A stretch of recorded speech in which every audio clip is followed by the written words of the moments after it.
another top shirt. Size 7-8. Wala na siya nagamit without tag. New without tag. Backpack. Ayan. Super light use. Gikan pa niya sa Jerusalem, you guys. Kayaya Spray Love. Inani na ginaiyahang style. Mura siya, kung nabitaw ka ng overuse. Kasi overuse. Pero slight rin ako na siya nagamit. Spray Love. Okay, kapila po din ako na siya. Ayan, it's Yaya Spray Love. Brand new. From Aldo. Ayan. Pwede siya in ani. Pwede po siya i-sling. Nanapod ang strap dari sa sulod. Napalit ko ni siya kaganahan ko kay tawag ani. Na siya, kanang jean bito yung style. But then, wala na ako nagamit. So, nalabay na siya sa PIF. Ayan.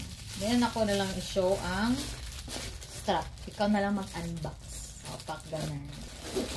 Okay, brand new. It's a pre-love with a tag. Okay, Yaya's pre-love. Maybe di na lang ako mag-mention kung asa, kung ang ginsa, no? Pero anyway, guys. Kasaran ako na siya nagamit. Or, adadto rin ako na siya nagamit sa grease, nag-atomic grease. Okay, pack ganun. Okay, yours to mine free na dayon. Kanusa pa ako mag-swimming. Nako sa Pinas, nagpalit ko swimming suit, pero, ay, wala na ako nagamit kay oversad kaayo. Kay busy kong PIF.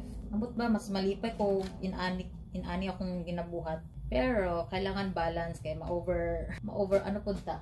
Okay, this one. Ako dali? Wala na.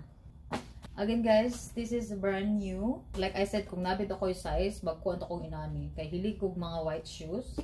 Adidas. Size 9.5. Natay tuluan ni kabuk or upat. Morning, usan siya sa naapa sa PIF album. Ako na siyang i-continue. With the miscellaneous items. Again, miscellaneous items, a total of half, at tapos a total of miscellaneous clothing. Okay, para makonkon siya ba? Okay, mo ni ang second crate.